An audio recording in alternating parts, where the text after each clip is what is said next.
अलग अलग ट्रैक है।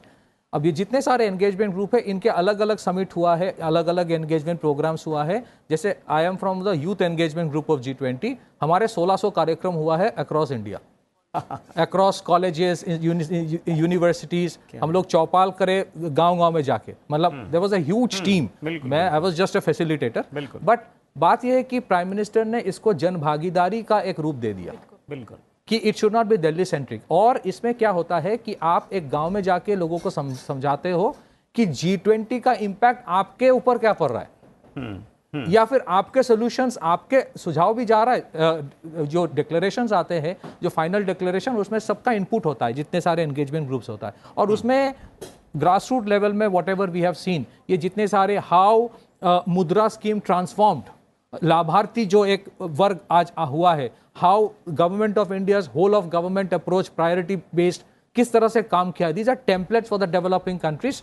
I think a lot of things, as I stated, have already been done in India or are being done, and which has fundamentally altered. नहीं तो Covid के बाद हम लोग 5th लार्जेस्ट इकोनॉमी नहीं बनते।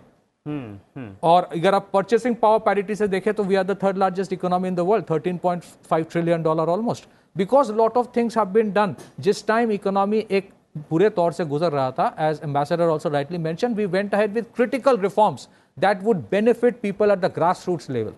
ये जो करना, that was a huge thing, and I think what India is doing. मैंने कुछ ऐसा भी समझा, उसमें कितना वो एक्यूरेट है कि जब से हम डिजिटली हमने लोगों को बेनिफिट देने शुरू किए, ट्रांसपेरेंसी आई, लीकेज कम हुए, करप्शन घटा, इससे देश का बहुत बड़े अमाउंट में पैसा बचा।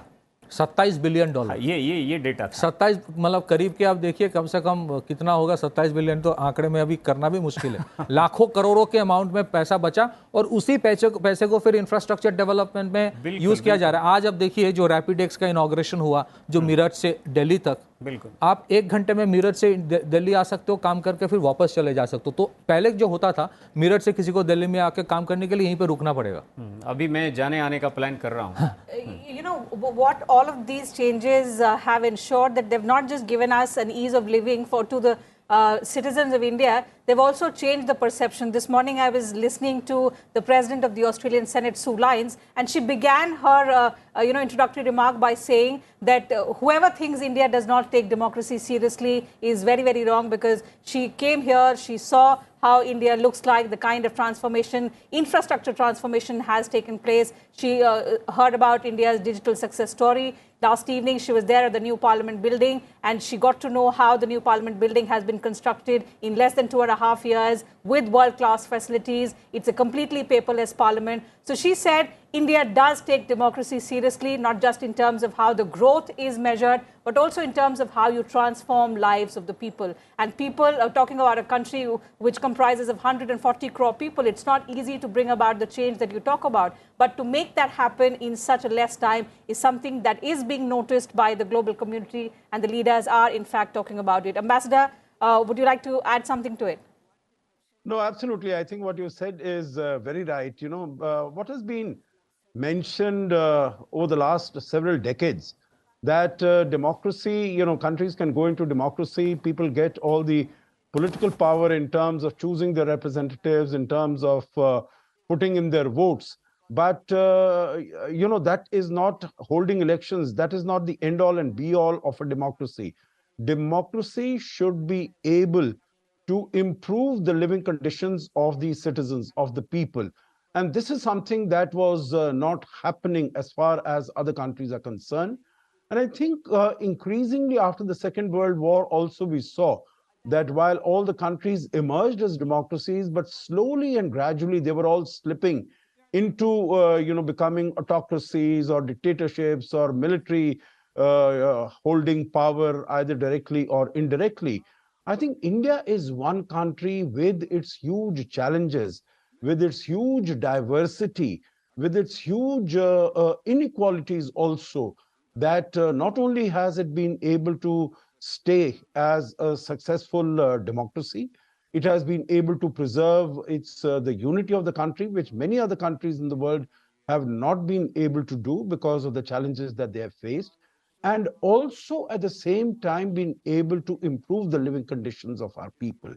So today, when, as I think both Mr. Pine and Dr. Rajiv Nayan also mentioned, that over the last, particularly over the last 9-10 years, we've seen India was the 10th largest economy 10 years ago. Today, we are the 5th largest economy.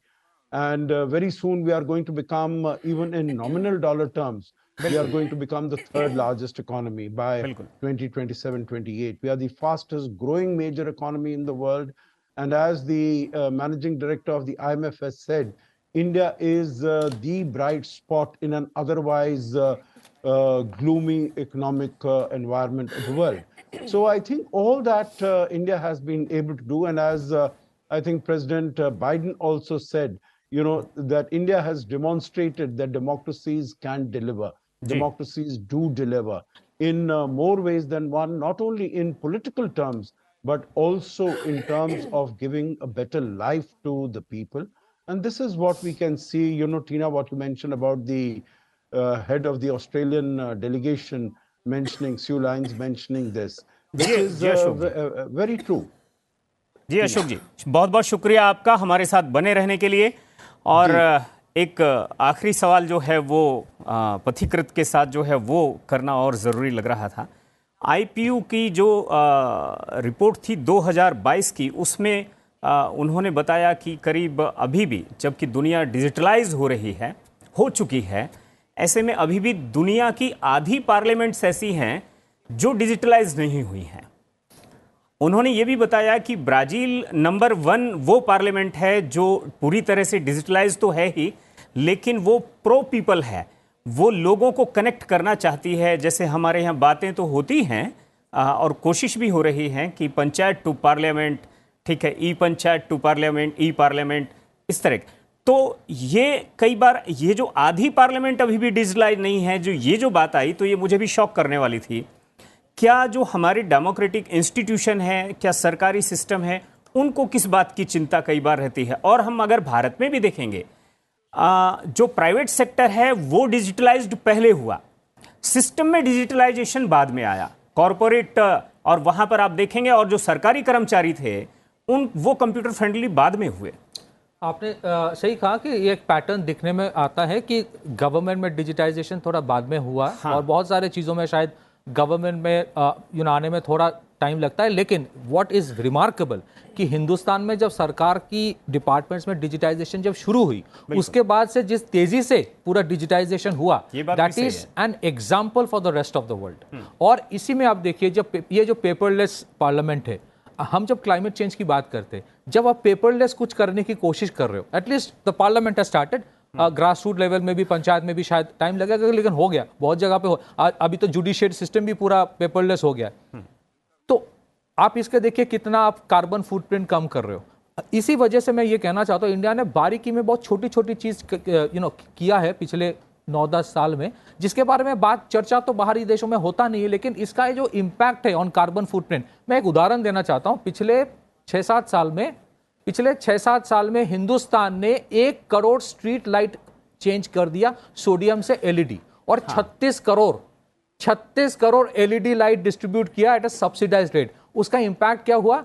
38 million ton carbon dioxide reduction हुआ, carbon footprint में reduction हुआ 38 million ton, और 13,000 green jobs की creation हुआ। मतलब green jobs मतलब जो LED bulb तैयार करना, उसको आपने इकोनॉमी ऑफ स्केल ला दिया, जहां पे एक सोडियम लाइट से इसका कीमत कम हो गया। तो पेपरलेस डिजिटाइजेशन, ये सारी चीजों में इंडिया एक डेमोन्स्ट्रेशन दे रहा है कि developing countries can do it and it's cost effective in the long run. बिल्कुल, बहुत बहुत शुक्रिया। आपने पूरी चर्चा में अपना नजरिया रखा हम लोगों के सामने, हमारे दर्शकों के साथ। बहुत ही जानकारीपूर्ण जो नजरिया है वो हमें मिला है। और हमारे साथ में एक और महत्वपूर्ण गेस्ट इस वक्त हमारे साथ में ऑनलाइन जुड़ चुके हैं, doctor Bhaskar Balakrishnan, farmer ambassador हैं, ये जुड़ चुके हैं हमारे साथ में। राजीव नयन IDSS से सीनियर फेलो। बातचीत चल रही है और जो हमारे व्यूवर्स अभी हमारे साथ में जुड़े हुए हैं, हम उनको बता दें, P20 सत्र, पार्लियामेंट्री स्पीकर समिट, तीसरा दिन प्री समिट के बाद में 2 दिन काफ़ी महत्वपूर्ण जो बातें हुई हैं, 4 महत्वपूर्ण मुद्दों पर जो खास करके विमेन लेड डेवलपमेंट और डिजिटल इंडिया की हम बात करते हैं, ट्रांसफॉर्मिंग इंडिया की हम बात करते हैं, उस पर खास तौर से जो चर्चा है वो हुई है, सहमति बन चुकी है और हम लगातार हर अपडेट पहुंचा रहे हैं अपने व्यूवर्स तक। राजू नैन, मैं आपसे एक सवाल यहाँ पर ये लेना चाहूँगी आज कि अगर मैं मुद्दों की बात करूँ, विमेन लेड डेवलपमेंट और जो डिजिटल इंडिया का एक बहुत बड़ा जो ट्रांसफॉर्मिंग जो एक बदलता भारत जो हम देख रहे हैं, इस सत्र में खास तौर से चर्चा हुई है। मैं डीपीआई की अगर चर्चा करूं तो कितना अलग आप हमारे विजन को मानते हैं, बाकी कंट्रीज की के बारे में भी आपको अच्छी खासी नॉलेज होगी। आपको क्या लगता है जो डीपीआई को लेकर के हमारा विजन है और एक जो वर्ल्ड वाइड जो बाकी कंट्रीज है, कैसे अलग है? देखिए, हमारा विजन जो हम बार बार चर्चा कर रहे हैं कि हमने आम लोगों तक डिजिटल इंडिया को पहुंचाया। डिजिटल इंडिया एक एलीट इंडिया का पार्ट नहीं रहा, यह कॉमन इंडिया का पार्ट हो गया। हर आदमी, हर व्यक्ति के पास पहुंच गया। अभी प्रधानमंत्री जी ने बात की कि किस तरह से ई पंचायत बन रहा है, पंचायत से लेकर पार्लियामेंट तक की बात हो रही है। कोई भी व्यक्ति न छूटे। बार बार हम कह रहे हैं, याद कर रहे हैं कि आज के दिन में आप कहीं सब्जी वाले से लेकर आप यहाँ तक कि भिक्षुक, यद्यपि हमारी परंपरा में भिक्षा मांगना बुरी बात नहीं मानी जाती है, उससे हम सुभिक्षा कहते हैं, क्योंकि ये समाज का कर्तव्य है कि जो कार्य कर रहे हैं, कई तरह के कार्य करते हैं, वो भीख और भिक्षा में थोड़ा सा अंतर नहीं, भीख भी उसका भीख थोड़ा परवर्टेड फॉर्म हो गया, लेकिन वही भिक्षा से ही निकला। वो भिक्षा है, वो लेकिन वह भी हो गया था। जो आपने भीख वाली स्तर तक पहुंच गया था, तो वहाँ शिक्षा कम हो गई, बहुत सारे सामाजिक दायित्व की पता नहीं है। पहले जो भिक्षा मांगते थे, तो शिक्षा और भिक्षा एक साथ ही चलती थी। शिक्षा और भिक्षा नहीं, कई सारे जो सामाजिक कार्य करते थे वो भी भिक्षा समाज के अंदर जाते थे मांगने के लिए, और समाज का यह कर्तव्य था कि उन्हें भिक्षा दे, उसे हेय निगाह से नहीं देखना है। क्योंकि आप यहाँ पर अर्थ अर्जन कर रहे हैं, तो जो नहीं अर्जन कर रहे हैं, समाज के लिए कार्य कर रहे हैं, आप उन्हें भिक्षा दें। तो ये खैर आज उनके पास भी इस तरह का QR कोड है, वो आपसे कहे कि चलिए इसी से दे दें। आप कहीं भी जाए, आपको लगेगा नहीं कोई भी क्षेत्र छूता है। मोबाइल देखिए, कभी एक समय मुझे याद है, आज से करीब 20-22 साल पहले की बात है, एक साल इंडिया हैबिटेट सेंटर में एक बैठक हुई थी, उसमें प्रमोद महाजन जी ने एड्रेस किया था। उस समय इंफॉर्मेशन टेक्नोलॉजी का किस तरह से रूरल डेवलपमेंट में काम हो, तो कहा था कि वह दिन दूर नहीं कि भैंस पर बैठा हुआ कहेगा कि हाँ भाई मैं दूध देने आ रहा हूँ। उस समय पूरे ठहाका लगा था। आज देखिए, आज वो कोई बड़ी बात नहीं है। तो देखिए, इस तरह का डिजिटलाइजेशन जो हमारे यहाँ आम आदमी तक पहुँचा है, और इसी को जो आपने कहा, जो हम इस विचारधारा को, इस सिद्धांत को, इसको हम ले गए हैं अपने जो डिक्लेरेशन, लीडर्स डिक्लेरेशन। और कल प्रधानमंत्री जी ने क्या कहा कि हम इतने वर्षों से इलेक्ट्रॉनिक वोटिंग मशीन का इस्तेमाल कर रहे हैं, जनतंत्र को हमने तो इलेक्ट्रॉनिकली कब का कर दिया। अभी अमेरिका को बार बार समस्या हो रही थी, अब याद होगा कुछ 20 साल पहले जब जॉर्ज बुश का चुनाव का हुआ था, उसमें बहुत दिन तक सारी चीज ठप पड़ गई थी, क्योंकि उनके पास जो बैलेट बॉक्स था वो पुराने तरीके से चल रहे थे, उसकी कई समस्याएं आ रही थी। तो इस तरह से देखिए, हम विश्व से कई बड़े विकसित राष्ट्र से कई कदम आगे बढ़ के हम कार्य कर रहे हैं। राजीव जी, मैं कहीं पढ़ रही थी, मुझे बहुत इंटरेस्टिंग भी ये फैक्ट लगा, जैसे कि हम UPI यूज करते हैं, देखिए विदाउट एनी चार्जेस, क्योंकि इंडिया में अगर UPI पे कोई भी चार्ज लगता है तो शायद जो सब्जी वाले हैं, जो आज रिक्शा चला रहे हैं, वो नहीं कहते कि आपके पास QR कोड है, आप पेटीएम कर दीजिए हमें पैसे, अगर आपके पास नहीं है तो। मैं कहीं स्टडी करते हुए मुझे एक फैक्ट मिला, अमेरिका में क्लियर यूज करते हैं, लेकिन जैसे कि हमारा जो डिजी लॉकर है, जहाँ के हम डॉक्यूमेंट सेव करते हैं, वैसे ही अमेरिका में भी है, लेकिन उसमें चार्जेस देने पड़ते हैं। वहाँ के नागरिक इसके लिए चार्जेस दे रहे हैं। तो मुझे ये लग रहा है कि सचमुच भारत तो बहुत आगे की सोच रहा है। और वही नहीं, देखिए आज के दिन में आपने तो इस पर UPI की बात की। पहले मुझे याद है कि जब इलेक्ट्रॉनिक ट्रांजैक्शन हम करते थे बैंक से, जब उसमें RTGS हो गया या NEFT का इस्तेमाल करते थे, तो कुछ पैसे देने पड़ते थे, 35 रुपये, 15 रुपये, 20 रुपया। तो हम लोग कई बार सोचते कितना इस बार आज दे, ट्रांजैक्शंस करें, कैसे कम करें, ज़्यादा करें, एक ही साथ करें, जिससे कि बहुत छोटा अमाउंट था, 10 रुपये 15 रुपये ही होते थे। आज के दिन में वह कुछ नहीं चल रहे हैं। तो इस तरह से बच्चे भी आपको मंगाएंगे, कोई भी कहे कि भाई आप पैसा ट्रांजैक्शन करो, तो आप एक बार सोचेंगे नहीं तो बैंक आपको जाना नहीं है, बैठे बैठे आप ट्रांजैक्शन कर रहे हैं। लेकिन उससे भी ज़्यादा जो महत्वपूर्ण बात जिस पर भारत ने ध्यान दिया और G20 में जिसको इसने उछाला है, वह है सिक्योर और सेफ। देखिए, आपको यहाँ पर सिक्योरिटी की, साइबर सिक्योरिटी के भी मुद्दे उठ रहे हैं। आप ट्रांजैक्शंस कर रहे हैं, डिजिटल कर रहे हैं, आपका कोई फंड लेकर उसको चला गया, तब क्या करेंगे? तो इस बार उन्होंने अकाउंटेबल, सेफ, सिक्योर, इन सारी बातों पर भी जोर दिया है। बिल्कुल। अगर जी, एक और मेहमान हमारे साथ जुड़ गए हैं, Srikanth, professor Srikanth Kondapalli, school of international studies JNU में है। आपका बहुत बहुत स्वागत है सनसेट टीवी में। और यहाँ पर G20 के बाद P20 का समापन जो है वो होने को है, और ऐसे में 2 दिन आपने इस पर पूरा नज़र आपने भी बनाकर रखी होगी। अगर आप इस सब को देख रहे हैं, G20 और P20 दोनों को मिलाकर, तो भारत और दुनिया, ये डायरेक्शन आप कैसी देख रहे हैं इसको? जो 4 मुद्दे जो उठाए हैं, इसमें जो पार्लियामेंट्री 20 डेलीगेशन के ऊपर ये 4 जो है वो महत्वपूर्ण है। जैसे कि SDGs के बारे में बिल्कुल बताया, और वुमेन्स रिप्रेजेंटेशन और डिजिटल ट्रांसफॉर्मेशन के, और ऊर्जा के बारे में भी उन्होंने ग्रीन एनर्जी के बारे में। तो ये सारे जो है अभी यूक्रेनियन कॉन्फ्लिक्ट के बाद बहुत सारे ऐसे मुद्दे उभल के आए, तो इसको एड्रेस करने में और एक राह दिखाने में 21st सेंचुरी के, तो मैं समझता हूँ कि ये P20 मीटिंग और उसके पहले G20 सारे ऐसे मुद्दे उठाया जो आम आदमी के लिए बहुत रेलेवेंट है, और सिर्फ भारत के लिए नहीं, दूसरा देशों को लिए भी इनके बारे में जिक्र किया भारत ने। तो एक महत्वपूर्ण डेवलपमेंट सोचता हूँ मैं। जी, बहुत अच्छी। हालांकि कोर एजेंडा नहीं था, लेकिन फिर भी टेररिज्म पर बहुत खरी बात हुई। प्रधानमंत्री ने भी अपनी बातों में बिल्कुल अभी जो इज़राइल में गाज़ा स्ट्रिप में जो बहस हुई, ये इश्यूज जो उठाए, तो भारत के जो नेशनल सिक्योरिटी के तरफ से अगर हम देखें तो काउंटर टेररिज्म इज़ नंबर 1। तो ये भी एक इशू है जो दुनिया में बहुत सारे ऐसे उठाए जा रहे हैं, और सभी देशों के लिए भी, बहुत सारे देशों के लिए भी ये काउंटर टेररिज्म के बारे में और ऐसे कुछ समय मेजर्स। प्रोफेसर, ये G20 हुआ या फिर P20 हो रहा है, जब इजराइल का मसला हमारे सामने है, यूक्रेन का मसला हमारे सामने है, आतंकवाद एक बहुत बड़ा मुद्दा है। हम आएंगे आप लोगों के पास में, बहुत सारे ऐसे पॉइंट्स हैं, जानकारियां हैं जो हमारे व्यूवर्स तक पहुंचाने हैं, लेकिन उससे पहले P20 संसदीय सम्मेलन का जो समापन है वो हो चुका है। सम्मेलन के समापन के मौके पर लोकसभा अध्यक्ष ओम बिरला ने आयोजन को सफल बनाने के लिए सभी प्रतिनिधियों का आभार व्यक्त किया। उन्होंने कहा कि सर्वसम्मति से साझा घोषणा पत्र स्वीकार किए जाने से P20 की प्रक्रिया और मजबूत हुई है। G20 देशों के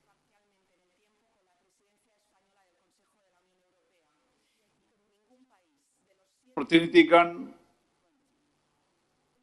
आमंत्रित देशों के प्रतिनिधिगण P20 सम्मेलन में सक्रिय भागीदारी के लिए मैं आपका पुनः धन्यवाद करता हूं।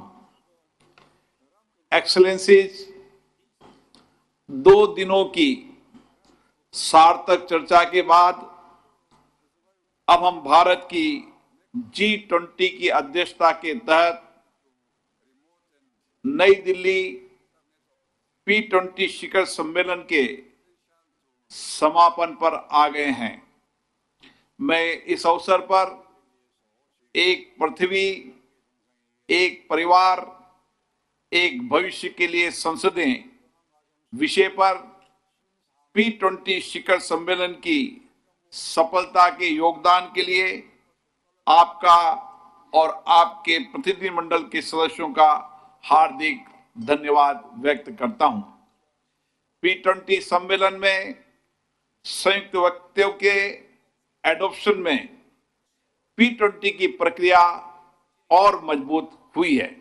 मुझे विश्वास है कि जिन विषयों को हमने लिया है, SDG, हरित ऊर्जा, महिला नेतृत्व वाले विकास, डिजिटल, सार्वजनिक इंफ्रास्ट्रक्चर, इन चारों सत्रों में आपने बहुत बहुमूल्य सुझाव और अपने अनुभव और अपने इनपुट को साझा किया है। निश्चित रूप से इन चारों विषयों को हमने मानव केंद्रित विषयों को रखा है और आने वाले समय में इससे जो G20 पर चर्चा हुई है, इन मानव केंद्रित विकास को हम P20 सम्मेलन को आगे लेकर जाएंगे और इन विषयों पर अपनी अपनी संसदों में सार्थक चर्चा और संवाद करेंगे। पिछले 2 दिनों के दौरान हुए विचार विमर्श ने G20 के संसदीय आयाम और P20 के संसदीय आयाम के महत्व को स्पष्ट रूप से रेखांकित किया है और ये स्थापित भी किया है कि किस प्रकार हमारी संसदें एक पृथ्वी, एक परिवार, एक भविष्य के लिए सामूहिक लक्ष्यों को प्राप्त करने में हमारी संसदों की बहुत महत्वपूर्ण भूमिका है। कई सदस्यों ने विचार विमर्श के लिए चयनित विकास से हटकर महत्वपूर्ण वैश्विक चुनौतियों का भी उल्लेख किया है। मुझे हाल ही की जियो पॉलिटिकल घटनाएं और कई उसमें आर्थिक मुद्दे भी हैं। कई देशों के प्रतिनिधियों ने पश्चिम एशिया, मध्य पूर्व की स्थिति का भी उल्लेख किया है। कुछ सदस्यों ने बहुपक्षवाद को मजबूत करने, अंतर्राष्ट्रीय व्यापार को बढ़ावा देने और सप्लाई चेन के रेजिलियंस की आवश्यकता का भी उल्लेख किया है। मैंने इन उल्लेखों को ध्यान से सुना है। आज के इंटर कनेक्टेड विश्व में हम किसी मुद्दे को आइसोलेशन में नहीं देख सकते। हम माननीय प्रतिनिधियों द्वारा दिए गए सभी अतीत उल्लेखों और सुझावों का स्वागत करते हैं और हमने उन सुझावों को नोट भी किया है। इसलिए हमने सहमत संयुक्त वक्तव्यों के पैरा 27 में इस बात का उल्लेख भी किया है। मैं पैरा 27 का कुछ विषय, कुछ बिंदु आपके ध्यान में डालना चाहता हूं। हम संघर्षों और विवादों के शांतिपूर्ण समाधान का समर्थन करते हुए अंतर्राष्ट्रीय शांति, समृद्धि और सद्भाव को बढ़ावा देने के लिए उत्प्रेरक रूप में प्रासंगिक मंचों पर संसदीय राजनीति और परस्पर संवाद जारी रखेंगे। हम आने वाले समय में अपने पूर्ण एजेंडा और अपनी साझी प्रतिबद्धताओं को P20, G20 और उससे भी आगे बढ़ने के संकल्प को पुनः दोहराते हैं। जनप्रति के रूप में हम संसद सदस्य इस विशेष स्थिति में हैं कि हम जनता की आशाओं, आकांक्षाओं और आवश्यकताओं की पूर्ति के लिए आवश्यक नीतियां और कानून का निर्माण कर सके। हमारी भूमिका सरकार के प्रयासों के पूरक के रूप में है तथा जन कल्याण के उद्देश्य से सुशासन सुनिश्चित करने में हमारी संसदों का और संसद सदस्यों का विशेष रूप से योगदान है। एक्सेलेंसीज, आपकी मेजबानी करना मेरे और मेरी टीम के लिए बहुत प्रसन्नता का विषय है। मुझे आशा है कि भारत में आपका प्रवास सुखद और सफल रहा होगा। मैं आपसे आग्रह करता हूं, आप अपने प्रवास के दौरान भारत के समृद्ध इतिहास, बहुरंगी संस्कृति का भी आनंद लें और उन स्थान का भी भ्रमण करें। मैं आपका पुनः भारत आगमन पर स्वागत करने तथा जन कल्याण के विषयों पर आपने जो चर्चा की, संवाद किया, जो बहुमूल्य बातें आपने की, हम सब उसको लेकर आगे चलेंगे और अपनी अपनी संसदों के अंदर जन कल्याण का काम निरंतर इसी गति से करते रहेंगे। मैं इस अवसर पर ब्राजील और उनकी टीम, जिनको G20 की अध्यक्षता मिली है, मैं उनको भी बधाई देता हूं, शुभकामनाएं देता हूं और मैं उनकी सफलता की कामना करता हूं।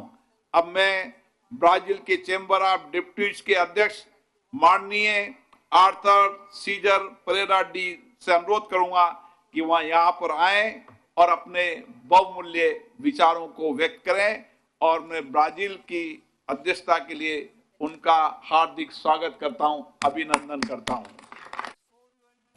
बिल्कुल, और माननीय लोकसभा अध्यक्ष ने जो वो आम तौर पर कहते भी हैं कि संसद ये संवाद से चलती है, संसद लोकतंत्र का मंदिर है, संसद में लोकतंत्र के प्राण बसते हैं, और ये केवल भारत की संसद के बारे में नहीं तो वर्ल्ड में जितने भी पार्लियामेंट हैं कुल मिलाकर के जहां पर संसदीय लोकतंत्र नियमों से चलता है वहां पर संसद की तस्वीर और तासीर ऐसी ही है। और उसी तासीर के बूते, उसी संकल्प के बूते P20 के प्रतिनिधि वहां पर एक साथ जुटे थे यशोभूमि में। हम सीधे चलते हैं यशोभूमि जहां अमरेंद्र गुप्ता हैं। अमरेंद्र, क्या कुछ खास फिलहाल आप देख पा रहे हैं वहां पर? रामवीर जी, मैं सबसे पहले आपको बताना चाहता हूं कि जिस तरह से ये 2 दिवसीय P20 सम्मेलन का सफल एक समापन हुआ और P20 का दिल्ली डिक्लेरेशन जारी हुआ जिसको सभी कंट्रियों ने अडॉप्ट किया, और वो सारे वैश्विक मुद्दे इन 2 दिनों में न सिर्फ डिस्कस हुए बल्कि एक संकल्प के साथ आगे बढ़ने की प्रेरणा के साथ सभी जो हमारे अतिथि थे, जितने भी G20 कंट्री के P20 डेलीगेट्स थे, उन्होंने उस संकल्प के साथ आगे बढ़ने का प्रण किया, एक बड़ी बात। और दूसरी बात यह कि अब अगला जो पड़ाव है भारत के बाद वो ब्राजील में होने जा रहा P20। तो एक लोकसभा अध्यक्ष जी ने सबको शुभकामना देते हुए ब्राजील में अगली बार मिलने का और जितने संकल्प तय हुए हैं उनको पूर्ण करके और आगे की क्या रास्ते हैं, कैसे गोल को अचीव करना, उस पर बात करने की बात कही।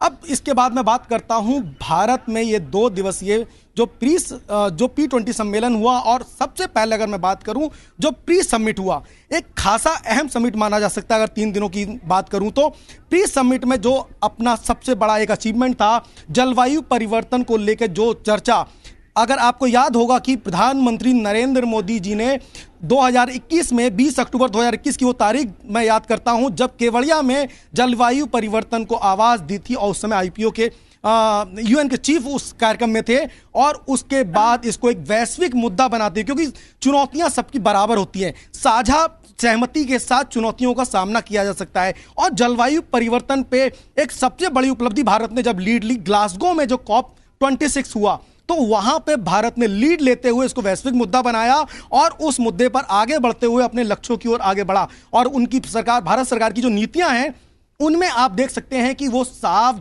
तौर पर झलकती है। तो प्री समिट जो है जिसमें जलवायु परिवर्तन सहित प्राकृतिक आपदा को लेकर चर्चा की गई, वो खासा अहम रहा। और एक अच्छी चीज निकली उस जलवायु परिवर्तन वाले समिट से रामवीर जी की दुनिया में लगभग 8 बिलियन लोग हैं, और उनमें से अगर 1 बिलियन लोग जो अपने जीवन में अगर हम लोग पर्यावरण को अपना लें तो 20% जो इस तरह की समस्याएं हैं वो कम हो जाएंगी। ये एक बड़ा की पॉइंट था, वहां से निकला। और सभी जो डेलीगेशन थे G20 के कंट्री थे, उन्होंने कहा कि आज से इसको अपनी लाइफ में भी हमें अडॉप्ट करना है और अपनी कंट्री के साथ जो ग्रीन और जो जलवायु परिवर्तन को लेकर हमें आगे बढ़ना है। जी, अब आते हैं हम पहले दिन, जिस दिन प्रधानमंत्री नरेंद्र मोदी ने इस P20 समिट का उद्घाटन किया।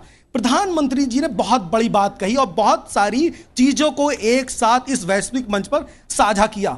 आतंकवाद एक बड़ी समस्या, और प्रधानमंत्री जी ने इस आतंकवाद की बात करते हुए 13 दिसंबर 2001 की वो तारीख याद की जब भारत की संसद पर एक हमला हुआ था और दहशतगर्दों ने भारत की आत्मा को छलनी कर दिया था। लेकिन प्रधानमंत्री ने दूसरी बात कही कि भारत भले उससे उभर गया हो आतंकवाद से, लेकिन फिर भी लड़ रहा है। और भारत ही नहीं, पूरी दुनिया लगभग इस वक्त आतंकवाद से लड़ाई कर रही है, जंग लड़ रही है। तो एक साझा प्रयास आतंकवाद के खिलाफ होना चाहिए, और एक बड़ी समस्या की ओर प्रधानमंत्री जी ने इंगित किया। इसके अलावा प्रधानमंत्री जी ने जिस तरह से बताया कि हमारे देश में जो मेहमान हैं और मेहमानों की किस तरह से मेहमान नवाजी की जाती है, और उसमें उन्होंने एक बहुत बड़ा उदाहरण दिया कि जो भारत की लोकतंत्र है कितना मजबूत है, और हमारे यहाँ का जो चुनावी प्रक्रिया है उसकी बात करते हुए प्रधानमंत्री जी ने 2019 का चुनाव याद दिलाया कि इतना बड़ा चुनाव जिसको पूरी दुनिया ने देखा, और हमारे यहाँ लगभग 25 साल पहले हमने EVM प्रारंभ किया, और EVM के बाद एक ट्रांसपेरेंसी के साथ चुनाव हमारे यहाँ भारत में किया जाता है और सत्ता का जो हस्तांतरण होता है बहुत ही आसानी से किया जाता है। साथ में इस वैश्विक मंच से प्रधानमंत्री जी ने 2024 के आगामी चुनाव पर इन सभी प्रतिनिधियों को आमंत्रित किया और बोला कि आप आइए और देखिए कि भारत की चुनावी प्रक्रिया कितनी अच्छी है और कितनी ट्रांसपेरेंसी के साथ चलती है। इसके अलावा प्रधानमंत्री जी ने बॉर्डर टेररिज्म की बात की, प्रधानमंत्री जी ने जलवायु परिवर्तन की बात की और उन मुद्दों को जब दूसरे दिन जब आते हैं।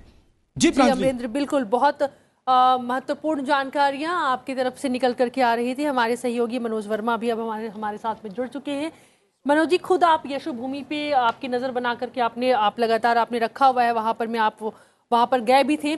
हमें थोड़ा अगर समझा सके वहां की जो तस्वीरें हैं। हमारे साथ में दो मेहमान हैं, अगर कुछ सवाल आप उनसे लेना चाहें आप। बिल्कुल राजीव नयन जी, मैं आपसे सबसे पहली बात तो ये जानना चाहूँगा कि जो सहमति के साथ P20 का जो डिक्लेरेशन सामने आया है, और जाहिर सी बात है उन सभी मुद्दों पर सहमति बनी है जिन पे G20 में सहमति थी, उससे अलग होने का कोई सवाल भी नहीं था। लेकिन संसदीय सम्मेलन जब होता है और उसमें सहमति के साथ कोई घोषणा पत्र सामने उभर के आता है और कहीं ना कहीं उस आतंकवाद की तरफ भी इशारा है जिससे दुनिया पीड़ित है, आप कैसे देखते हैं? कि देखिए, सबसे पहले तो मैं आतंकवाद वाले मुद्दे को उठाता हूँ, उसके बाद फिर किसी भी संसद की, किसी भी कानून बनाने वाली संस्था की क्या भूमिका हो सकती है, महत्व हो सकती है किसी भी जो मुद्दे को कार्यान्वित करने में, तो उस पर आऊँगा। देखिए, इस बार हम लोग बात कर रहे हैं गाजा का और इजराइल की बात कर रहे हैं। देखिए, कनाडा के प्रधानमंत्री और उनके स्पीकर यहाँ आने वाले थे, प्रधानमंत्री यहाँ आए थे और यहाँ से जाने के बाद उन्होंने बड़ा ही गैर जिम्मेदाराना बयान भी दिया। और वो समझ नहीं पाते हैं कि आतंकवाद क्या होता है और आतंकवाद जो प्रश्रय दे रहे हैं वो क्या होता है। हमारे प्रधानमंत्री जी ने बड़े ही बिना नाम लिए हुए बताया कि आतंकवाद का कई स्वरूप हो सकते हैं, पर हर स्वरूप की भर्त्सना की जानी चाहिए, चाहे किसी भी द्वारा किया जाता हो, उसको प्रश्रय देना भी नहीं है। देखिए, प्रश्रय देना भी एक तरह से जघन्य अपराध है। अगर आप देखेंगे G20 के डिक्लेरेशन में, अब उसमें भी टेररिज्म की बात है, उसमें भी यह कहा गया है कि आप किसी भी तरह के आतंकवाद को प्रश्रय न दें। ये बहुत ही क्लियर कट स्पष्ट शब्दों में दिया गया है। उस डिक्लेरेशन को आप हस्ताक्षर करके उस पर सहमति बनाकर और जाकर उसके विपरीत बयान दे रहे हैं और जिसका कोई सिर पैर नहीं है उसको प्रश्रय दे रहे हैं, तो ये निश्चित ही यह बात G20 के बाकी देशों को लेना चाहिए। उनको ठीक है, G7 में जापान ने उनको अच्छी घुड़की दे दी, लेकिन अब बात उठती है जो हमने सारी बातें जिस पर हम सहमत हुए थे G20 में। तो देखिए, किसी भी देश का संसद वहाँ का कानून को बनाता है और वह ऐसे अंतर्राष्ट्रीय कानून या अंतर्राष्ट्रीय सहमति और संधि जो करके विश्व के जो भी उस देश के अधिकारी आते हैं या देश का शासक आते हैं, उसको वहाँ के कानून के द्वारा फिर उसको इम्प्लीमेंट किया जाता है। तो जो भी सहमतियाँ बनी हैं उस सहमतियों को आम जनता तक पहुँचाने का एक प्रयास है। ये केवल एक एलिटिस्ट मॉडल नहीं है। जो पूरा का पूरा जो हम बात कर रहे हैं ग्लोबल साउथ या किस तरह से जितनी सारी बातों पर सहमति बनी है, उस सहमति को पूरे जनमानस तक जन कल्याण करने के लिए जनता तक पहुंचानी है। तो उसमें संसद की जो जनता के द्वारा चुन कर आती है, ऐसी संस्थाओं की बड़ी जबरदस्त भूमिका हो जाती है।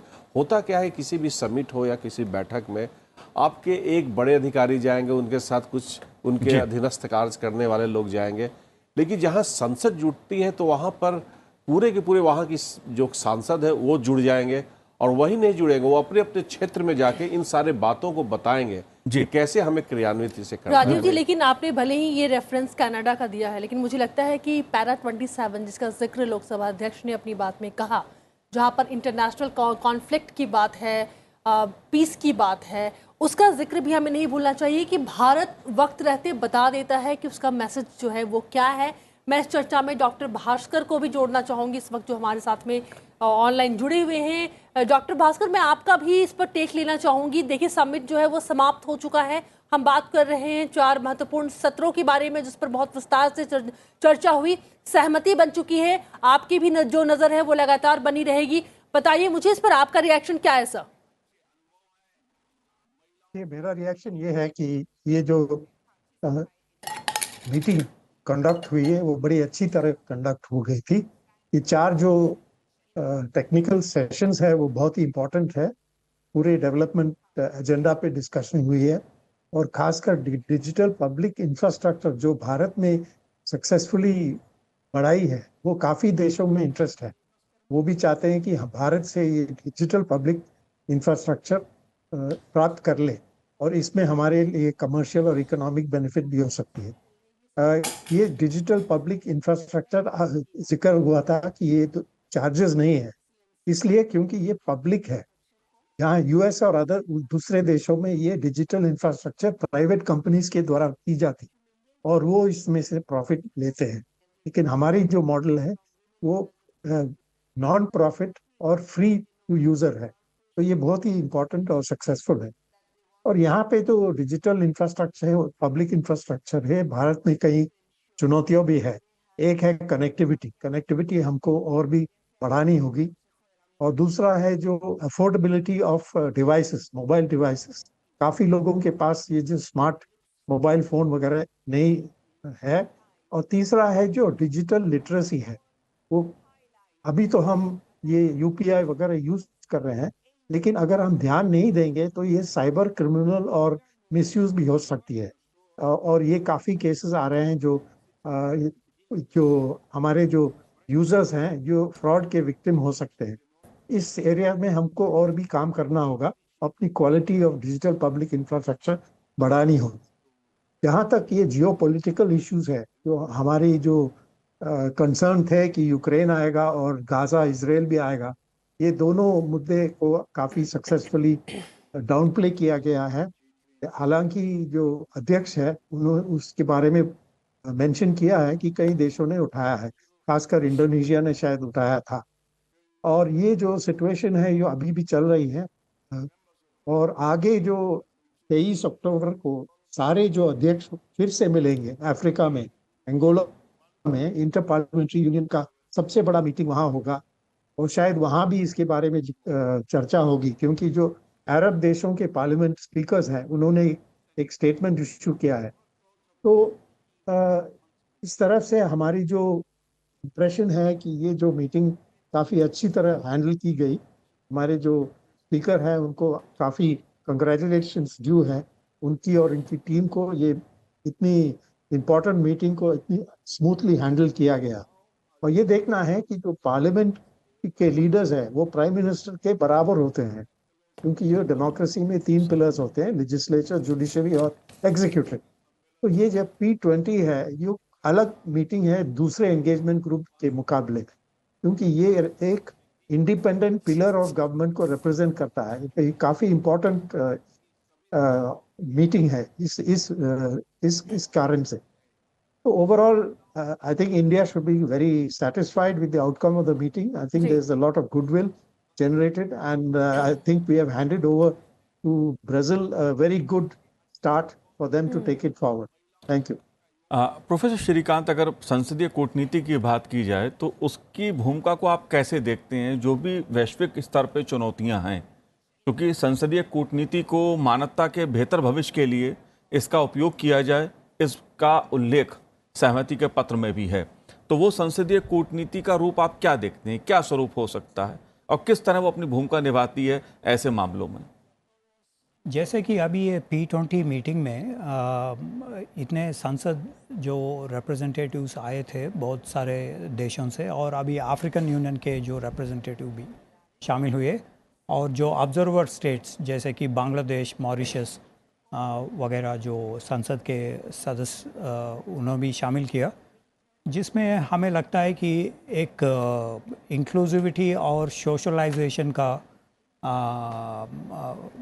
फिनोमिना इसमें जारी है, ताकि ये जो संसद जो जब लीगल फॉर्मुलेशंस बनाते हैं तो ये सारे जो मुद्दे पर, मतलब जो 4 विषय पर हमने जो बहस हुई इस तरह ये 2 दिन में, इसके बारे में बहुत सारा हल निकल सकता है। जैसे कि SDGs के ऊपर, जिसमें जो इनइक्वालिटी है या सोशो इकोनॉमिक डेवलपमेंट के बारे में उन्होंने G20 में जिक्र किया और अभी P20 में भी उनका कुछ डिस्कशन हुई। तो एक ये मुद्दा है। दूसरा जो वुमेंस पार्टिसिपेशन के बारे में, जैसे कि बहुत सारे अफ्रीकन कंट्रीज़ में वुमेंस पार्टिसिपेशन का ज़्यादा रोल दिया है, जैसे कि बुरुंडी और जो ईस्ट अफ्रीकन कंट्रीज़ में कुछ 60-64% रिप्रेजेंटेशन उनका है जो संसद में। और हमें अभी पार्लियामेंट के जो डिसीजन हुई जो 33% के जो रिप्रेजेंटेशन, तो इसमें भी जो संसद का जो डिसीजन थी, ये भी एक महत्वपूर्ण डिसीजन है जो ताकि दूसरा देशों में भी ऐसे जो डिस्कशन जारी होगा और इसका कुछ हल निकलेगा इसके बारे में। जी राजीव नयन, हालांकि हम राय ले रहे हैं, लेकिन हमारी कोशिश, संसद टीवी की कोशिश है कि हम बहुत ही आसान भाषा में पार्लियामेंट्री स्पीकर समिट को भी अपने व्यूवर्स तक पहुंचा सके। हम बीच बीच में हम ऐसे सवाल भी ले रहे हैं। समिट जो है वो क्लोज हो चुका है।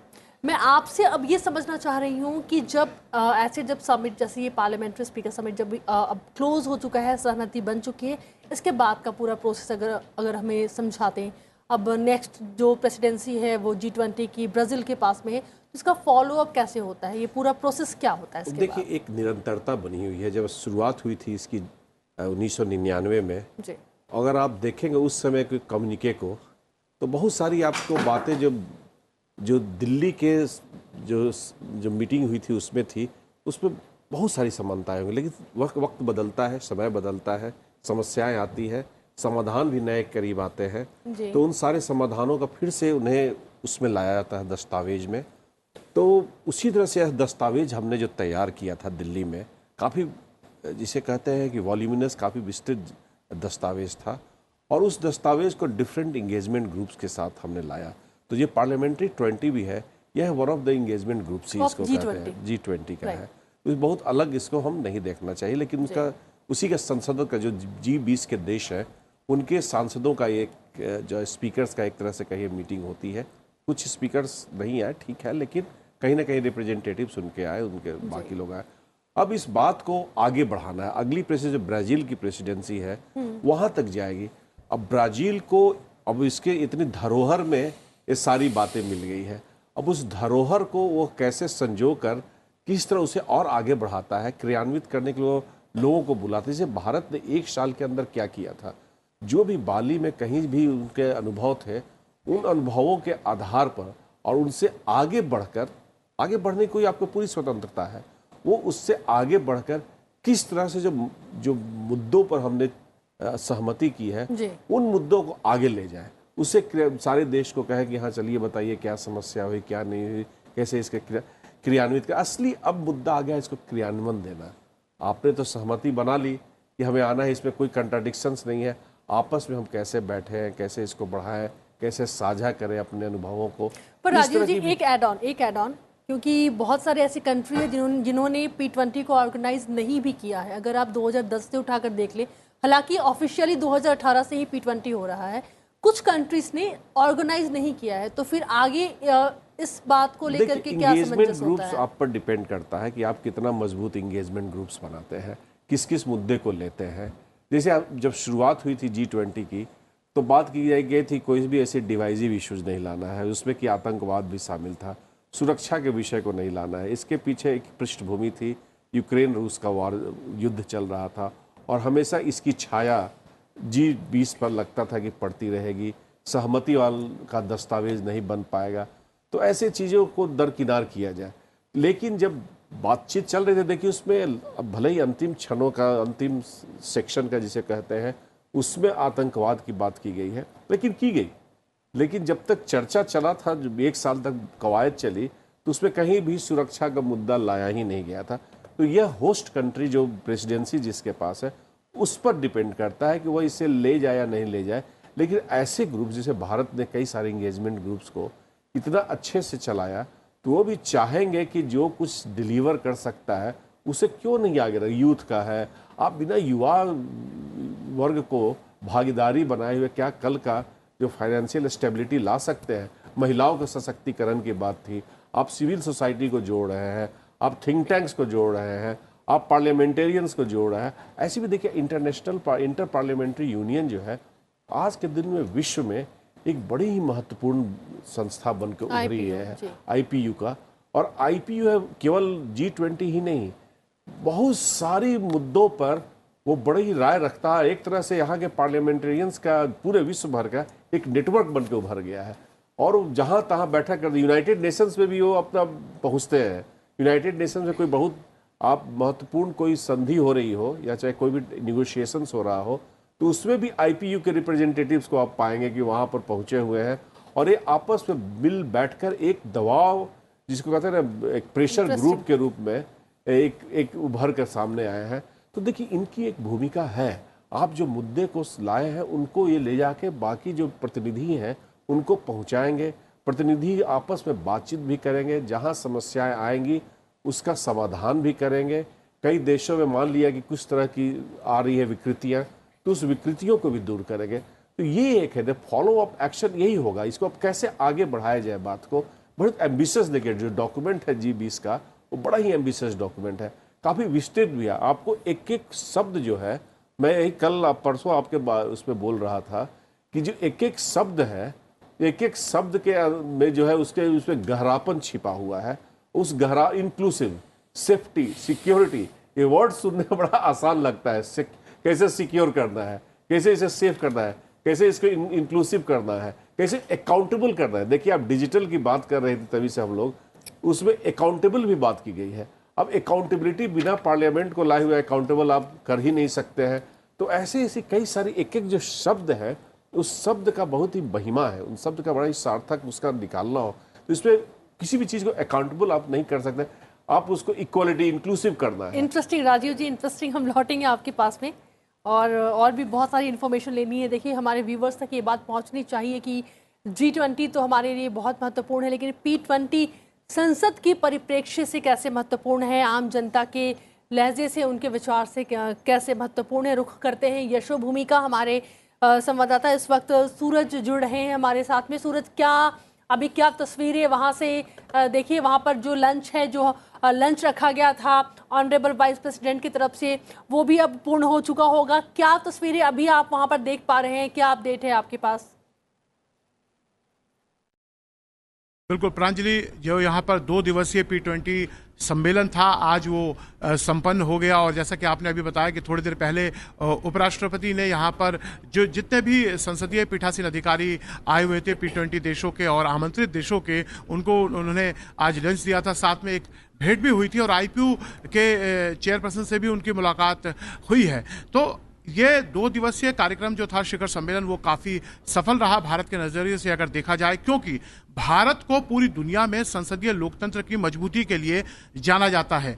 अमेरिका को पुराना लोकतंत्र कहा जाता है, लेकिन भारत में 75 साल की जो हमारी यात्रा रही है संसदीय लोकतंत्र की, उसका उदाहरण पूरी दुनिया में दिया जाता है। 140 करोड़ की आबादी, भौगोलिक विषमताएं, सैकड़ों भाषाएं और अलग अलग संप्रदाय और जातियों के लोग यहाँ रहते हैं, उसके बावजूद 75 साल में संसदीय लोकतंत्र मजबूती से यहाँ पर उभरा है। और जिस तरह से हमारे यहाँ चुनाव होते हैं और नतीजे आते हैं, सरकारें आती हैं, जाती हैं, ये अपने आप में दिखाता है कितनी सहजता है। अमेरिका जैसे देश में, जहाँ पर एक जिसे विकसित राष्ट्र माना जाता है, पूरी दुनिया में एक महाशक्ति के तौर पर जाना जाता है, उसके लोकतंत्र का उदाहरण दिया जाता था, वहाँ भी हमने पिछले चुनाव में देखा कि किस तरह से चुनाव हारने के बाद वहाँ के वर्तमान राष्ट्रपति ने नए राष्ट्रपति के लिए जगह खाली करने से मना कर दिया था और व्हाइट हाउस को पूरी तरह से प्रदर्शनकारियों ने घेर लिया था। लेकिन भारत में हमें एक अलग ही तस्वीर देखने को मिलती है। यहाँ पर सत्ता हस्तांतरण बड़ी आसानी से होता है। तो ये बड़ी एक संसदीय लोकतंत्र की खूबसूरती है। और कल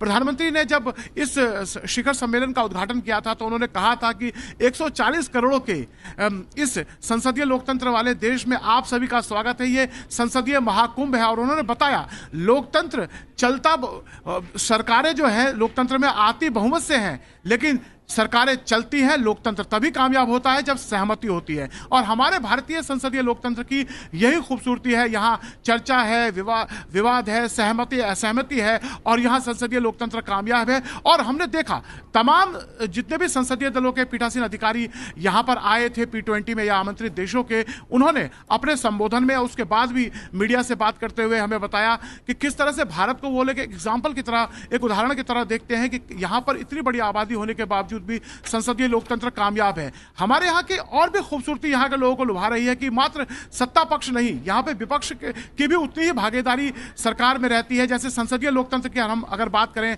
संसद सरकार को जवाबदेह बनाती है, और वो जवाबदेह जब सत्र चलता है उससे, और 365 दिन संसदीय जो समितियां होती हैं उसमें 24 जैसे डिपार्टमेंटली स्टैंडिंग कमेटी है, उसमें कई ऐसी समितियां हैं जिसके अध्यक्ष विपक्ष की पार्टियों के नेता होते हैं, और उसके बावजूद हमारे यहाँ उसकी रिपोर्ट आती है और कई बार स्वीकारी जाती है। जो सबसे ताकतवर संसदीय समिति मानी जाती है पब्लिक अकाउंट कमेटी, लोक लेखा समिति, जो सरकार के खर्चे का हिसाब किताब करती है, सीएजी ऑडिट आने के बाद उसकी निगरानी करती है, उसके अध्यक्ष यहाँ पर विपक्ष के नेता होते हैं। तो ये संसदीय लोकतंत्र भारत की कामयाबी है। तो इस और काफी चर्चा रही। उसके अलावा जिस तरह से 4 सत्रों में चर्चाएं रही, आप एसडीजी का लें, जो सतत विकास लक्ष्य की बात हुई, यूएन में 17 विकास लक्ष्य तय किए गए थे 2030 तक के। भारत में हमने देखा है पिछले कुछ दशकों में, खासतौर से मैं 1 दशक की बात करूंगा, सतत विकास लक्ष्य को प्राप्त करने के लिए कई कार्यक्रम चलाए गए हैं।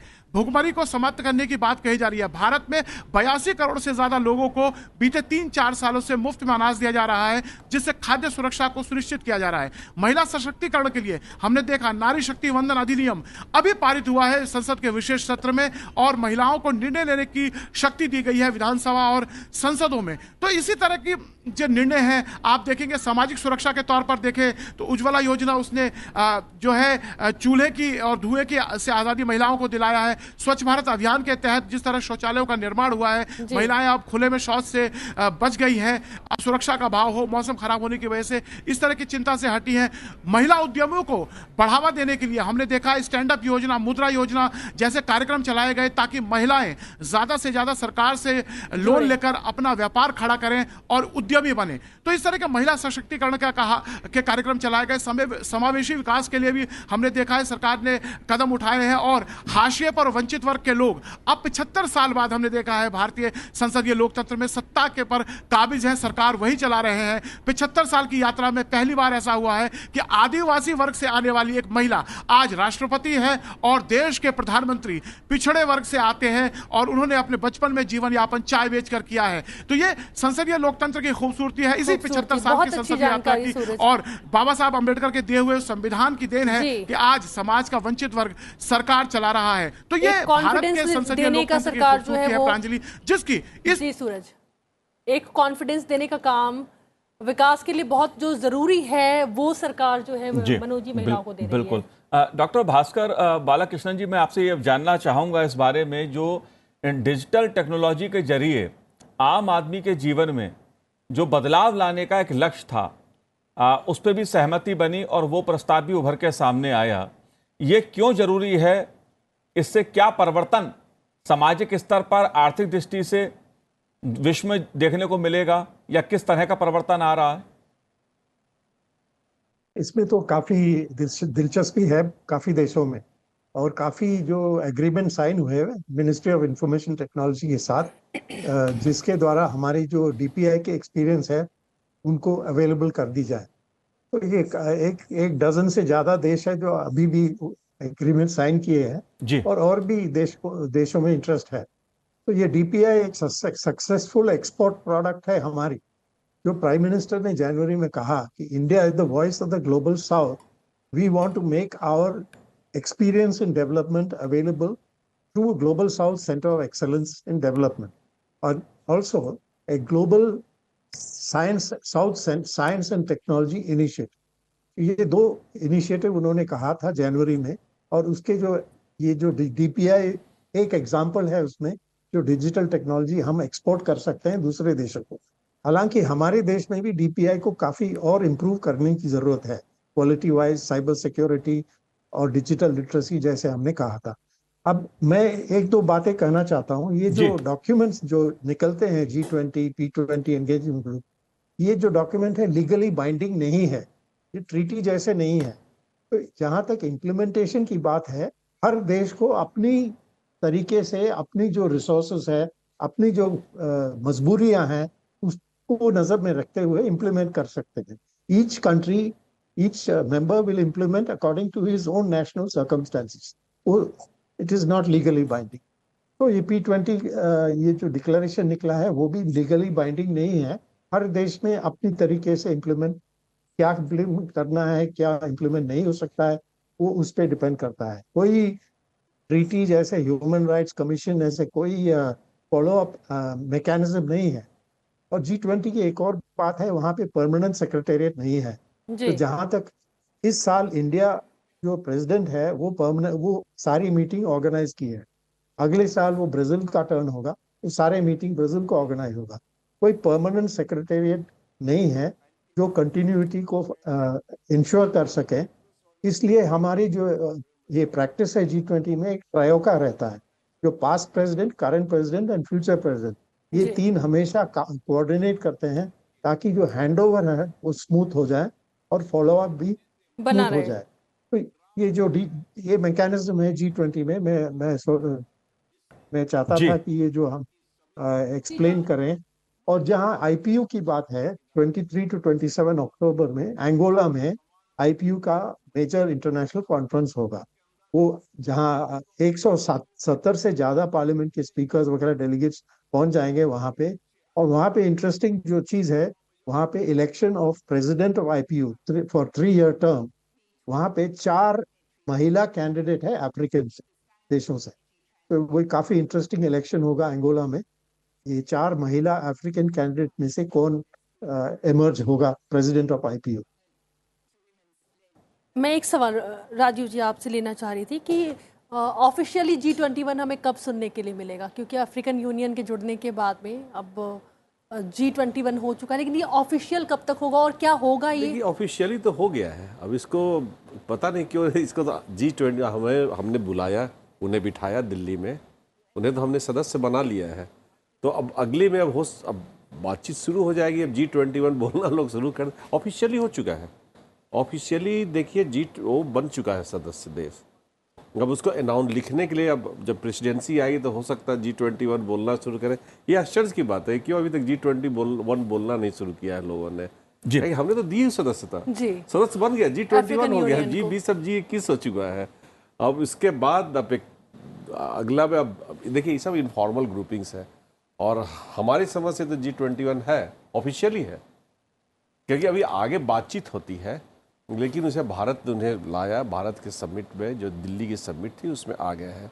अब इस प्रक्रिया को अब अनाउंस करेंगे बिल्कुल इसके बाद। प्रोफेसर श्रीकांत, आपसे यहाँ पर ये मैं समझना चाह रही हूँ कि जिस तरीके से हमने देखा कि जब सारे देशों की सहमति अब कम से कम जो 4 सत्र में जो मुद्दे जो डिस्कस हुए हैं उस पर बन चुकी है, इसका जो कंक्लूजन होता है, उसका जो फॉलो अप जो बाकी कंट्रीज आपस में करते हैं, वो उसके साझा करने का प्रोसेस क्या होता है? पहले तो पार्लियामेंट्री स्टैंडिंग कमिटीज इनके बारे में डिस्कस करेंगे। जो 4 विषय इसमें उबल के लिए आई, और पार्लियामेंट्री उनके जो P20 के जो पार्लियामेंट्री सेशंस में इसका डिस्कशन होगी। कुछ कंट्रीज़ में जैसे कि अथॉरिटेरियन रेजिम्स हैं जिसमें शायद नहीं हो पाएगी, लेकिन बहुत सारे जो P20 कंट्रीज़ में इसका एक डिस्कशन होगी बहुत सारे इश्यूज़ पर। प्रोसेस इसका जो पार्लियामेंट्री स्टैंडिंग कमिटीज़ जो हमारे संसद में हैं, जो विदेशांग विषय पर या नेशनल सिक्योरिटी के ऊपर या जो दूसरे कमिटीज़ हैं, जो जितना कमिटीज़ है हमारे संसद में, तो इसमें डिस्कशन होगी पहले। और उसके बाद जैसे कि बालकृष्णन जी ने कहा कि ये कोई ट्रीटी है नहीं, तो उनका जो कंसेंसस अपने संसद में आएगी तब उन्होंने इम्प्लीमेंट करना शुरू करेंगे। जैसे कि आप देख लीजिए, आप आतंकवाद के बारे में बताया, तो ये 1267 कमिटी यूनाइटेड नेशंस में है जो इसके बारे में उसका जो एक लीगल फ्रेमवर्क है और इसका एक लेजिटिमेसी है। जो P20 में या G20 में जो विषय वो अभी इंस्टीट्यूशनलाइज हो नहीं पाया, और ये डिस्कशन होगी अभी पार्लियामेंट्री सेशंस में। जी राजीव जी, दो महत्वपूर्ण मुद्दे मैं यहाँ पर चर्चा करना चाहूँगा। एक तो जो G20 की बात की जाए तो उस समय प्रधानमंत्री जी ने जो हमारे G20 देशों के अतिथि थे उन सबको राजघाट पर बापू की समाधि पर ले जाना और वहाँ पर श्रद्धांजलि अर्पित करना। जो दुनिया के आर्थिक संपन्न देश हैं उनके प्रमुख, उनके प्रधानमंत्री, उनके राष्ट्रपतियों ने श्रद्धांजलि अर्पित की बापू को। और कल हमने देखा कि संसद भवन परिसर में महात्मा गांधी की प्रतिमा पर पुष्पांजलि। अंतर्राष्ट्रीय कूटनीति में कुछ चीज़ों के अपने खास मायने होते हैं। महात्मा गांधी के जरिए भारत ने दुनिया को कौन सा संदेश G20 और P20 के माध्यम से दिया है? क्योंकि भारत के अगर लोकतंत्र की बात की जाए तो उसमें महात्मा गांधी का संदेश अहिंसा का वो पूरी दुनिया के लिए प्रधानमंत्री जी ने अलग अलग मंचों से दिया है।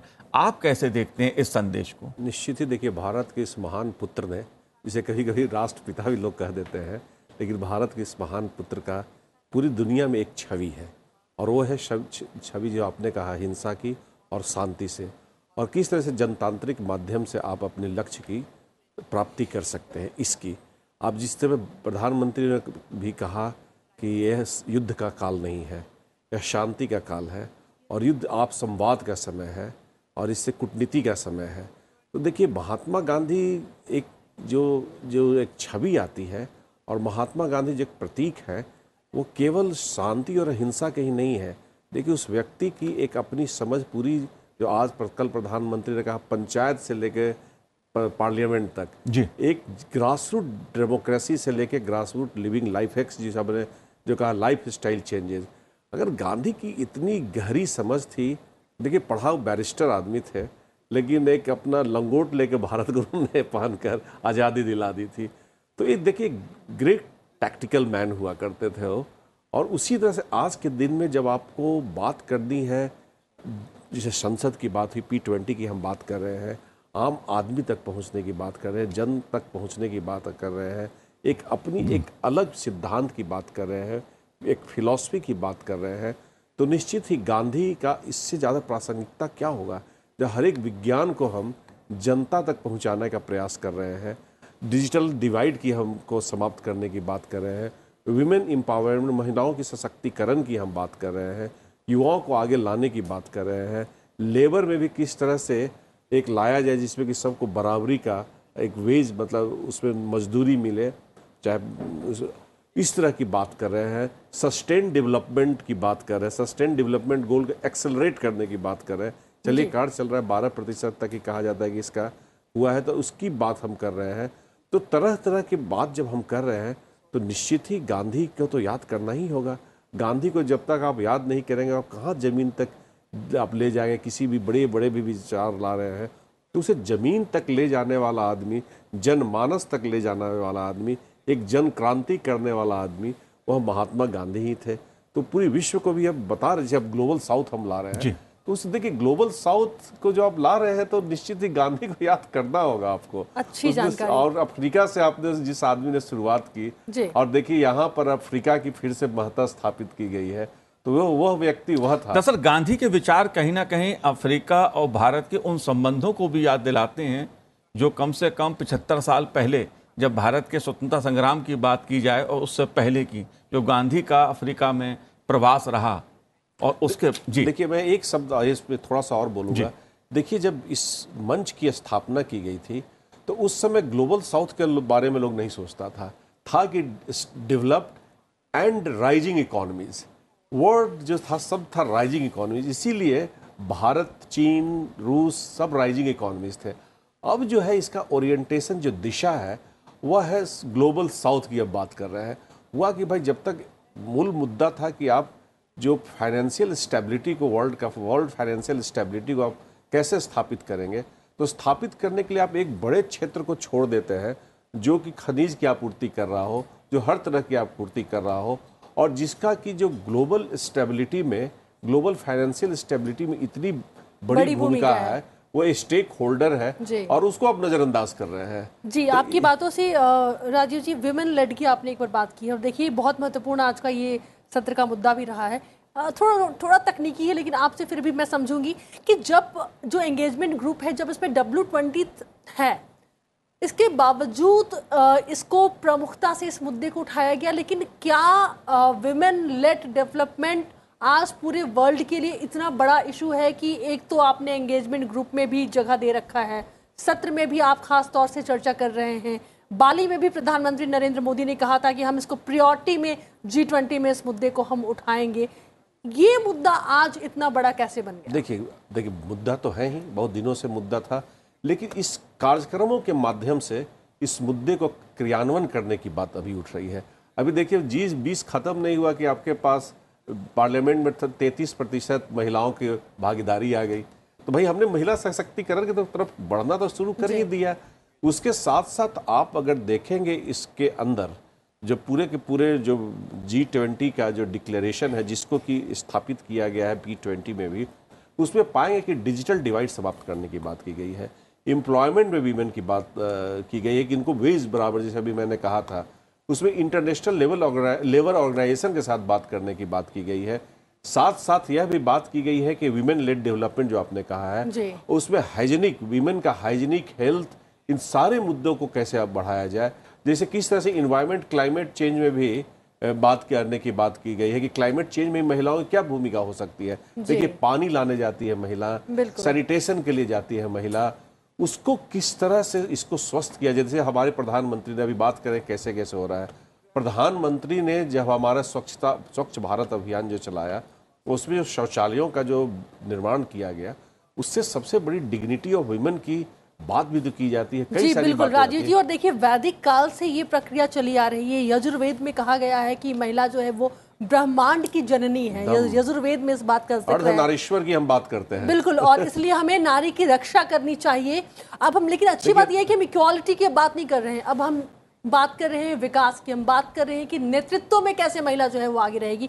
हम लगातार हमारी ये कवरेज जारी है। हमारे जो साथ कई मेहमान जुड़े हुए हैं, डॉक्टर बालाकृष्णन, आपका बहुत बहुत शुक्रिया, आप हमारे साथ में जुड़े इन तमाम जानकारी के लिए। और लगातार संसद टीवी की कवरेज P20 पर जारी है। यहाँ पर रुकते हैं एक छोटे से ब्रेक के बाद हम कुछ और जानकारियाँ आपसे साझा करेंगे पार्लियामेंट्री स्पीकर समिट को लेकर के।